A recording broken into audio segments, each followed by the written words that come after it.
and welcome back to Let's Play Disgaea, Hour of Darkness. Last time, we learned that Laharl woke up from a 2-year nap that he did not plan on taking, and learned that his father had died, and that, he runs a high chance of being overthrown.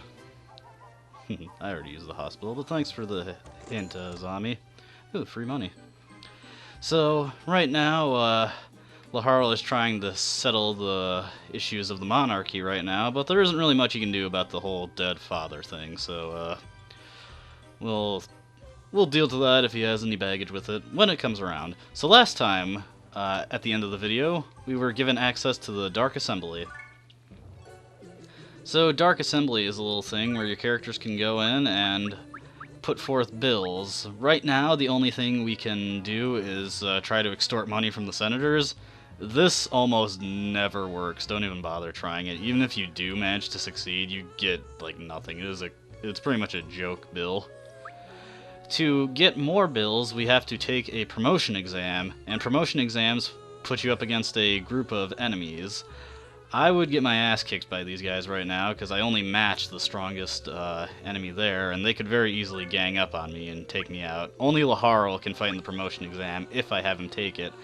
The important thing we can do right now with the Dark Assembly is create new characters. So we have an assortment of characters we can create right now. I'll make a separate video detailing each one of them so you can get a better idea of how these guys work. And we also can create monsters. Now, the creatable humanoid units, these guys you unlock by leveling up other humanoid units or meeting certain other milestones. And further ranks of them, like an upgraded version, can be unlocked just by leveling them up. Monsters, on the other hand, you have to kill at least one of them, and then to get the mana costs for making them go down, you have to keep killing more of them. So I have only killed 2 of these hobbits, so as you can see, the mana required to create them is quite expensive, even at the worst level. Monsters aren't particularly good anyway, so I'm never going to bother to create one. What I am going to do right now is make a female brawler. Now I could make her a good for nothing for just 1 mana, and indeed I could make all the characters I want to right now for 1 mana, but if you make them at the good for nothing level, you have to subtract 5 points. Contrast with the incompetent level where you give 1 point. So an incompetent is just infinitely better than a good for nothing, and even if I'm don't plan on using these guys later, I still want to create them at the incompetent level so they don't drag me down at all. Let's give her a name. Just thought of the first thing that came to my head. Okay, and distribute the bonus point to attack. So this brawler is infinitely better than a good for nothing, because even if I just subtracted all the points from intelligence, a stat she would never use, this incompetent is still going to be stronger physically. One thing that's interesting about the character creation is the stats that you see when you're trying to build them up aren't exactly the stats they're going to get, because the stats are slightly randomized by a couple points when they're created. So I guess one more thing just to mention is the mana you use to pass bills and create characters there. That is basically a secondary currency you get upon killing enemies, and the amount of mana you get from a kill is equal to the level of the enemy. Now, a thing that I glossed over last time because I didn't feel it was important then is there are a couple secret switches around the Overlord's castle. So let's go press those real quick. The first one is in that skull on the Rosen Queen company desk. The second one is hidden in a less obvious place, right behind the throne of the Overlord. Now, it doesn't look like those switches actually did anything, and it can be a little weird to figure out what those actually do. Where you're supposed to go is over to this area where there's a little faint blue light that makes it stand out, and... Prince, I'm going to the bathroom, okay? This is Etna's secret chamber. I am not going to actually look at those diary entries right now. There's a new one each chapter of the game, because they're, at the moment, a little spoilery, and after a certain point I'll start reading the old entries. So, I made a female brawler. Brawlers, as you can expect, are good with their fists, absolute garbage with everything else. So let's put her up top. I'm never going to use these printies, they're just going to take up space there. And outfit her with some equipment. Since I already healed myself at the hospital, I can spend all that money Zami gave me on a new weapon. So, fists. I actually want to show the unique property of the fist. So let's look at Mina here. She only has 2 counters right now, which is still pretty good. Brawlers, in addition to being good with fists, they have extra counters. If I give her the rock fist... Huh. Okay, well, it doesn't show it there, but now she has an additional counter. Fists, when you equip them, give you an additional counter. And, what am I doing? I need armor. Actually, you know what? Correct me if I'm wrong. That may be a mechanic from the future games onward. But whatever the case, I still like fists because fist techniques have a very good property to them. When you attack with your fists, most fist techniques anyway, special attacks, they move characters back when you attack with them, and that's more useful than the spears kind of thing where it moves your characters. But I'll explain that later.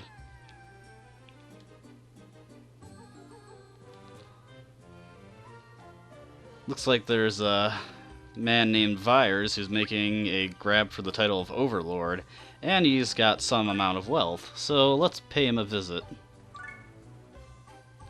No story section at this first map. Now, we're still kind of in tutorial mode, so let's see what we got here. So the enemy boost is ×3, so these guys standing on this are 3 times stronger. Even at level 2, they will totally annihilate me if I try to fight them. However, we've got an experience plus 50%, and the enemy boost ×3 panels right here. So let's destroy this panel, and then toss the experience plus 50% on there. So one thing you're going to have to get used to when I destroy geopanels like this is that you cannot make this animation go any faster in this game. That was something they wisely changed every game onward, where you can hold a button to make the animation go faster. Or even just set it in your options to make it go really fast right away. Okay, so let's have Etna take this geo symbol and toss it on here. And since I'm not confident that Mina can actually survive an assault from those guys, I won't move her too close into their range. Okay, so Laharl is the mentor to Mina, so when I have them standing near each other, they have a better chance of doing a team attack.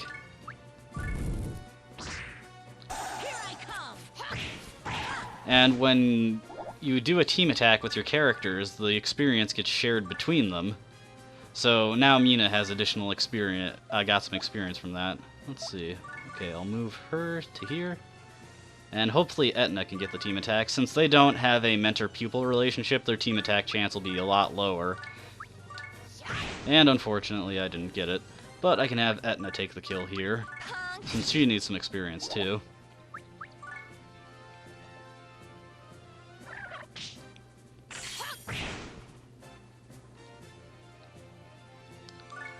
And finish him off. Ah, didn't go as well as I was hoping.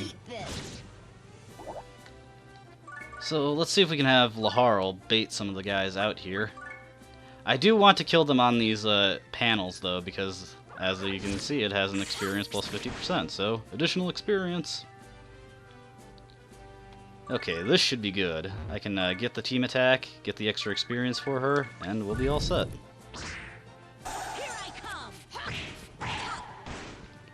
Let's see how Laharl is doing on his bow level. At 2, so I only need to get 1 more level for the bow, and then I can equip a weapon I actually care about for Laharl. So I just want to say right now, don't get too attached to Mina or a couple of the other characters I create afterwards, because they're not going to be sticking around for long.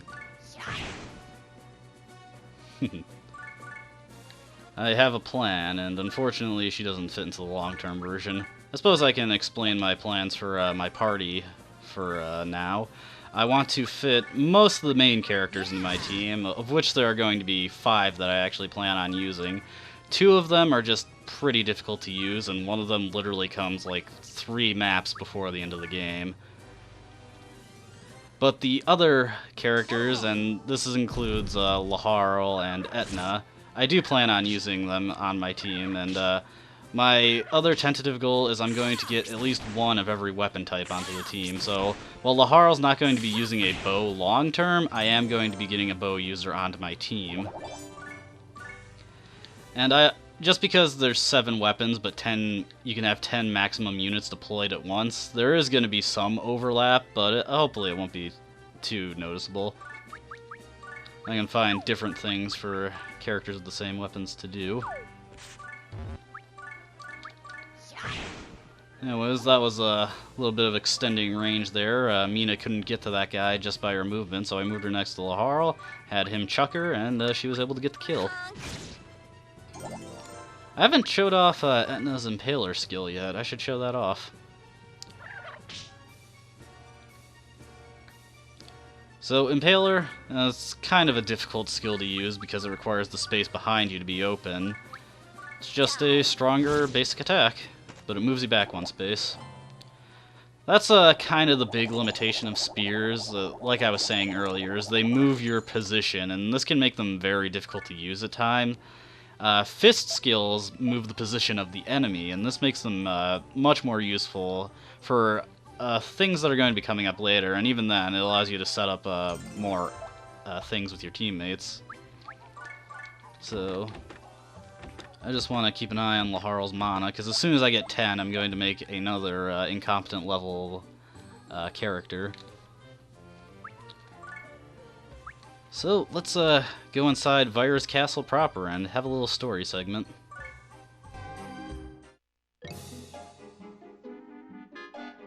Wow, this is a pretty nice place. Ah, that vase would sell for a lot. Fool, that makes us petty thieves. I can't disgrace the name of the Overlord. I have to be impartial and... Impartial and what? plunder everything. Oh, that's our prince. You're... Hey there, you atrocious fiend!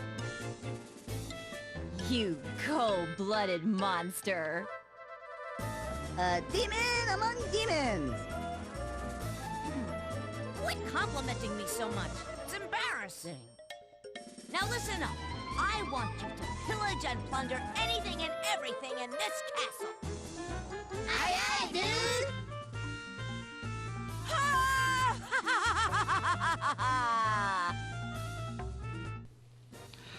Laharl is really into the whole villain act, and he isn't afraid to ham it up a bit. But I like that. It's a fun little character trait of his. So, let's see. Has Mina gotten her first skill yet? Yes, Triple Strike. Very simple, just 3 basic attacks, and it moves the enemy back 1 space. Of course, he died, so that's not the best demonstration of its moving capability, but, you know, killing him is good too.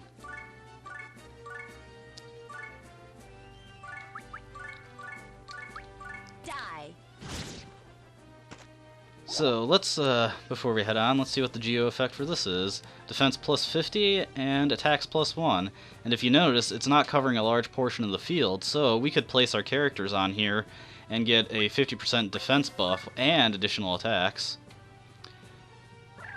And here's a somewhat interesting thing about enemies. They don't all behave the same. They're not going to make a constant push for us. So if they don't have an action that they can do within range, they're just going to plant themselves there and stay.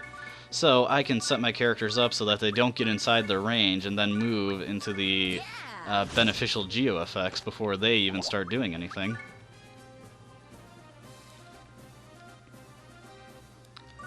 So let's give that a whirl.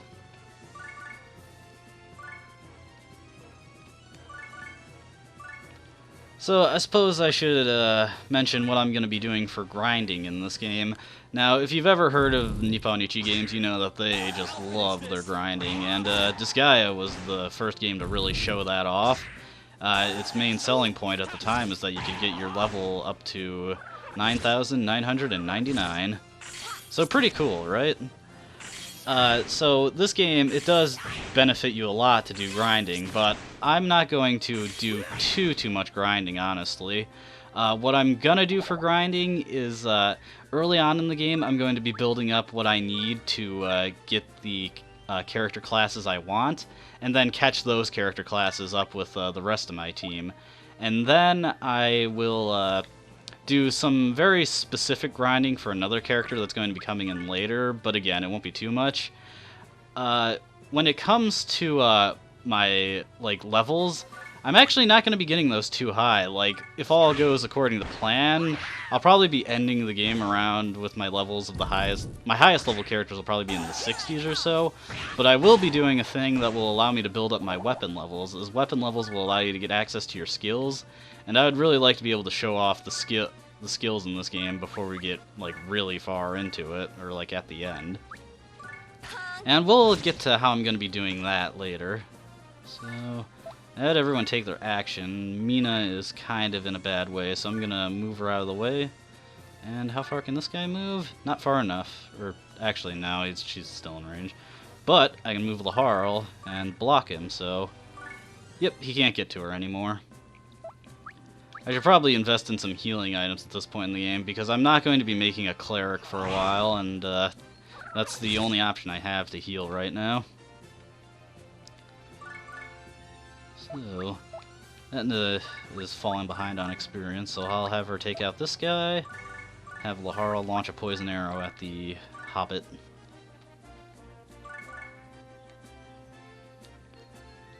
And move her into position. End turn. Yeah.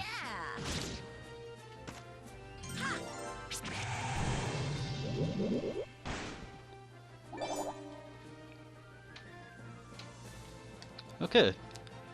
So, let's check to see what items I do have, because I'd like Mina to get this last kill. I have a few mint gums that restores HP by 40. That's perfect. And I'll just throw into range. This guy should go in for an attack, which Mina can easily counter due to her high number of counters. So if you notice, he went around to my side to attack me there. You do get slight bonuses from attacking enemies from the front, from the side or behind, although it's not huge like in a game like Final Fantasy Tactics or something. But it is good at this early stage of the game where our hit stats are all pretty low. I haven't really gone over what the stats do, but most of them are pretty self-explanatory. Attack is your physical attack, defense is your defense against physical attacks, intelligence is magic attack, and resist is your defense against magical attacks. So that's all pretty straightforward. The hit and speed stats, I suppose I could elaborate on a little bit. Hit determines your accuracy, but it also determines your critical hit rate. On the other side of the equation is speed, which determines your evasiveness. It doesn't determine turn order or anything, so higher speed allows you to avoid characters with, average hit. And also, there's a secondary thing going on. You've seen all those nicks, and I went over this briefly. If your hit isn't particularly high, you'll get nicks, which do much less damage. And that's where attacking from the side or back can help out a bit. So I got my first 2 prizes from the hospital there for using their services a lot. Also, I just pressed the triangle button to sort my stuff there automatically. We got the common orb, which increases the amount of SP you have, which I'm going to give that to Mina because she has very low SP right now. And we also got the muscle brawn, which increases your HP. Which is also going on Mina because she has very low HP. I also got some glasses from the last map we went on. That increases the hit stat. Since Laharl's weapon uses the attack stat and the hit stat, I'm going to give him the glasses to bolster that a little bit. And how's Laharl doing on his mana? I can make another character. But you know what, I'll hold off on that for now. With these 3, I should be able to do the remaining maps. We'll do one more map and then we'll call it for today. So, Corridor of Love. This is where the fights are going to start to get a little bit tougher, but still, we're in pretty big tutorial zone. As you can see, there's a lot of, this is the second tier of the ghosts, so these guys have better stats than these guys. And we're also seeing more humanoid units. Now, this is a unit that we actually can't create yet. This is the Archer, and these guys are the reason I'm giving Laharl the bow. When he gets to bow level 3, I'll be able to create my own archers, and those will be my dedicated bow units.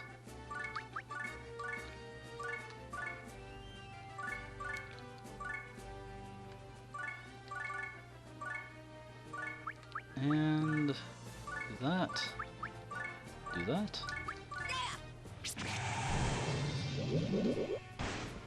Ah, Laharl was just too strong. That's the thing, is I try to set up combos that all my characters can do stuff, but Laharl is just really strong in this game. Even with a not that great weapon type, he's doing a lot. Although, at this stage of the game, the Imperial Seal does help a little bit. So, I'll have Mina finish this guy off, and... let's see...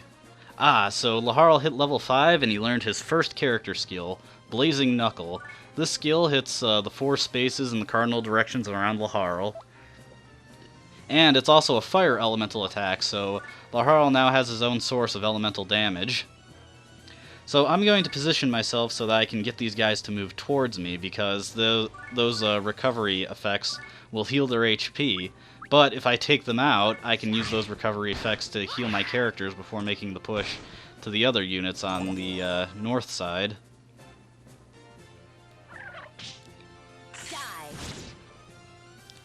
Now, Etna does have one counter, but like she only has one, and your likelihood of getting a counter is also proportionate to the amount of counters you have.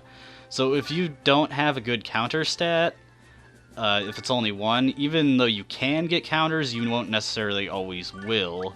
If your counter stat is 2, however, you pretty much always get counters, which is why Laharl is also really good, as his counter stat is 2. I'm going to be singing the praises of Laharl a lot throughout this game, because he is easily my favorite unit. He's just so powerful, and I really like his character, so he is fun. I'll just fire this guy with a light shot, and hopefully he'll move out of the recovery effect so that damage will actually stick.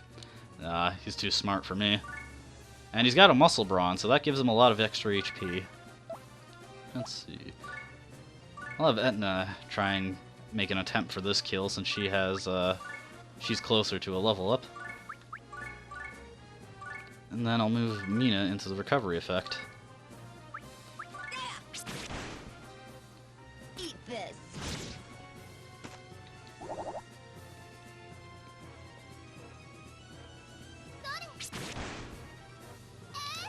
So yeah, as you notice, because these archers have good hit stats, they got those bullseyes there, which are critical hits, and they hit pretty decently hard, so that can be kind of bad if you get hit with too many of those. Okay, so I'll hit with a poison arrow, follow it up with an impaler if that doesn't kill, and I'll not make a push forward with Mina. I don't want her to get killed. Okay, wow.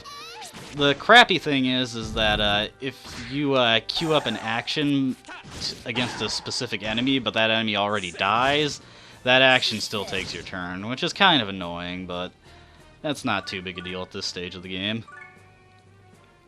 Okay, I'm gonna have Etna fall back. Laharl can probably take out this ghost. And, Mina, can you push? Nope. So if the attack zone is obstructed, or you couldn't execute it in a way, I would have thrown her off the stage there. Then you just can't do it.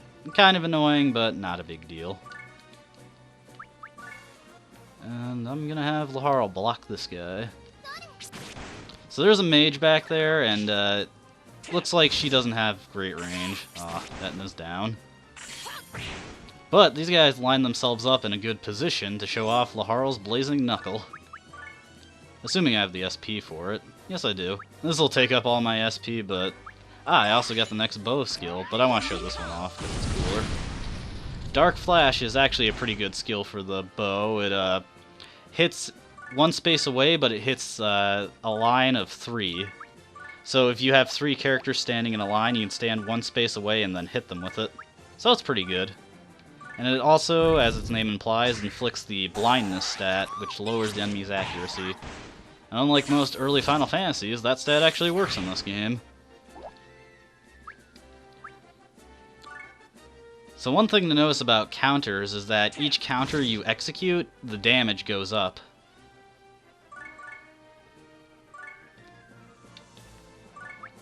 Let's finish this off and then head back to the hospital.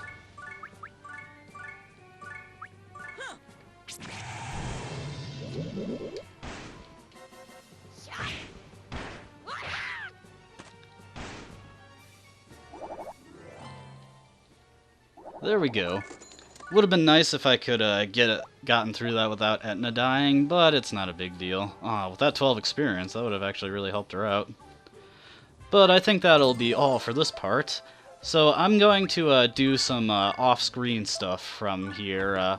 What I want to do is I want to get Laharl enough mana to make all the characters I want, and he's gotten enough in this video to make at least 3 of them. Actually, that might be able to create all the characters I want. So I'm going to create those characters and get them to the levels that will unlock the stuff. And I'll also make a bit of a video going over the character classes at some point, which won't be like part of the main LP. It'll be sort of a side part. And is there anything else I want to do? Not particularly. I will probably build up Laharl's sword level a bit so that he can actually use some skills with it. He'll probably be level 6 next video because I'm going to get a bit of experience with that. But the nice thing about building weapon mastery is that it increases at a fixed rate based on your actions, regardless of what you're fighting. So I can just go to the tutorial map and fight those wimpy level 1 enemies and get the weapon experience I want, but not have to worry about leveling up Laharl too much and getting him over-leveled. And since we're in the area, I should have unlocked the Archer class. So this is a class dedicated to using bows. As you can see, they have an aptitude of 110% with their hit. I guess I didn't really explain what aptitudes do. Aptitudes just apply a modifier to the stat when it's on an equipment. So Laharl has 100% aptitudes with all of his stats. What you see is what you get with the equipment he uses. If it increases attack by 10, it's going to go up by 10. If he had a 110% aptitude, it would go up by 11. But I've rambled on for long enough. I thank you for watching this video, and I hope to see you again next time. Until then, have a nice day.